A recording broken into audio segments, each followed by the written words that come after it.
Tahu nggak we, di tempat kami lagi musim panas, musim dingin, musim asap. Pokoknya kalau kita tidak jaga kesehatan, maka kita akan demam, batuk, pilek dan sebagainya. Itulah yang kami rasakan we. Satu rumah bisa demam barengan, batuk barengan, sampai benar-benar kita tuh disuruh istirahat total, tidak produksi kerupuk sama sekali. Untuk pelanggan kerupuk Ramba Mas Gondrong, sing sabar yo. Ownernya lagi demam.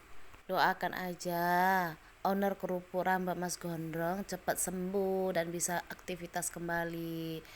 See you, sampai jumpa kembali. Bye.